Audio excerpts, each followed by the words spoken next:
Hey guys, welcome to True Higher Self. We're going to jump right into an awesome lecture and discussion today. This is the second law of success, spiritual law of success, coming from the book, The 7 Spiritual Laws of Success by Deepak Chopra.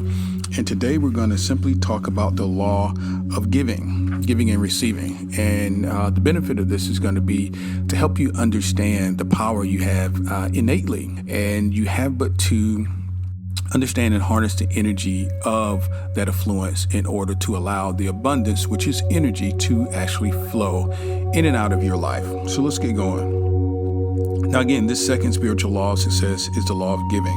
And the law actually could be called the law of giving and receiving because the universe operates through dynamic exchange. Nothing is static. Your body is dynamic and constantly exchanging with the body of the universe. Your mind is dynamically interacting with the mind of the cosmos. Your energy is an expression of cosmic energy. I always like to say you are a unique and individual expression of the universal. The reason why your body is made up of elements that are found in the stars is because you are the universe. You are energy. And when you listen to lectures and discussions on this channel, we've said it a number of times. I've said it a number of times. You need to understand that you are not your name. You are not your sexuality, your ethnicity, your gender even. You are much larger than that. And so when we're discussing concepts here on a higher spiritual plane, it will benefit you to see them from that higher vantage. And what is that higher vantage? It's your higher self. Your higher self. The self that is connected with the universal. That part of you that is omnipresent, omnipotent, omniscient, that knows all things, that is tapped into all things through your subconscious and superconscious mind. The Christ consciousness. If these terms seem new to you, flow in and out of the channel.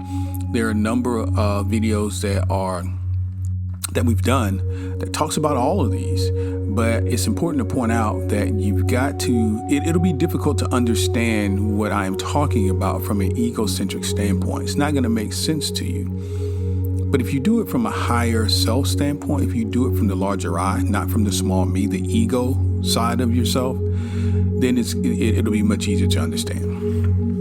All right, so because your body and your mind and the universe are in constant and dynamic interchange, stopping the circulation of energy is like stopping the flow of blood in your physical body. Whenever blood stops, of course, it begins to clot, to coagulate, and to stagnate. This is why you must give and receive in order to keep the wealth and affluence or anything you want in life circulating in your life. So in other words, don't hoard whatever you get. You do know probably someone that their main purpose in life is obtaining money for no other reason but to have it. So there are people like that who exist. I would say a better way is to compare yourself to a pipe as opposed to a sink. It's an analogy that I've used before. You don't want to be a sink from the standpoint of putting a stopper in and seeing how much water you can hold. You want to be a pipe. The universe, in my opinion, is going to bless this type of attitude because you're allowing things to flow through you. Not only money, but understanding any other resources that you have to flow through you and out to others, because that's really what it's all about. How we can benefit our local community and our world communities, particularly now. Now, the word affluence comes from the root word affluere, which means to flow to. The word affluence means to flow in abundance. Money is really a symbol of the life energy we exchange and the life energy we use as a result of the service we provide to the universe. Let me say that again. Money is really a symbol of the life energy. So money is energy. We exchange this and the life energy we use as a result of the service we provide to the universe. In other words, to others. How are we benefiting others? What service are we providing? We talked about this in one of the lessons from the Master Key System, where Charles Snell discussed Napoleon Hill's theory on success. And that is, what value are you bringing to people? How are you helping people? That is a very key way to garner and gain success. If you're able to discern a situation with people and to provide a solution. You can see a number of products or services in your local communities that do that. Grubhub, Uber, they're providing solutions. Even iPhones and things like that, they are providing people with solutions. That is the reason why they're being utterly successful.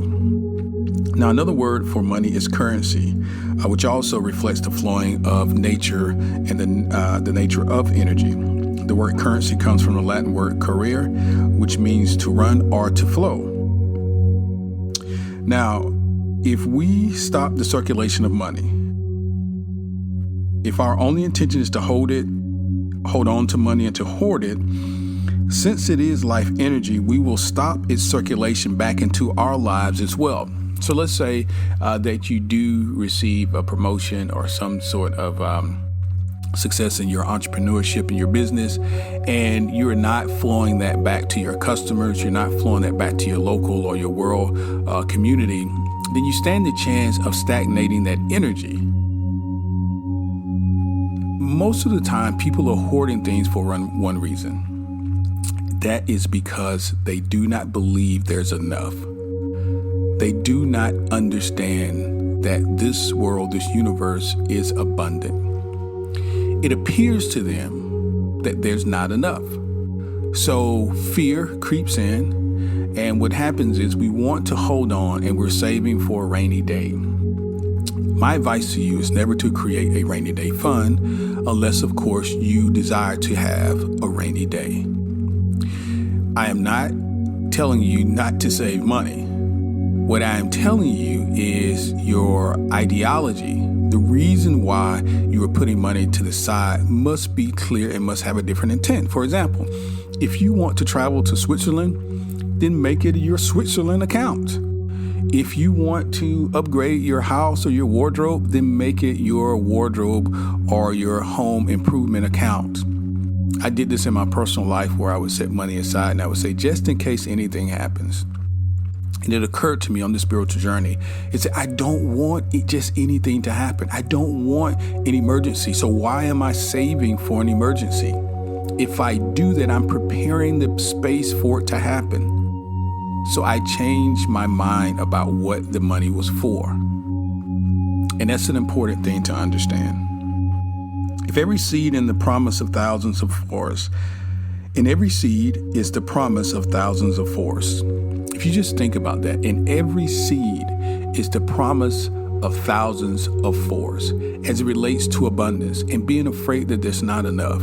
I am becoming more and more of a farmer and understanding how seeds germinate and how the world, this wonderful earth, Mother Earth, has taken it upon herself to simply just create. It is astounding. It is astounding. In every thing that grows, there is the opportunity for it to continue to grow and to multiply. So in that sense, there's abundance all around us. In every seed is the promise of thousands of forests. But the seed must not be hoarded. It must give its intelligence to the fertile ground. You must give it away. You can't hold on to your idea, to your resources, to your time. If you really want to flourish and be successful and feel great, you must give what you have away. Why? It's going to come back to you, but 100-fold. Through its giving, its unseen energy flows into material manifestation. That's what your energy will do. That's what your ideas will do. That idea that you have, you must give it away. Give it from the standpoint of manifesting into a product or service that's going to benefit people. Money, time, energy.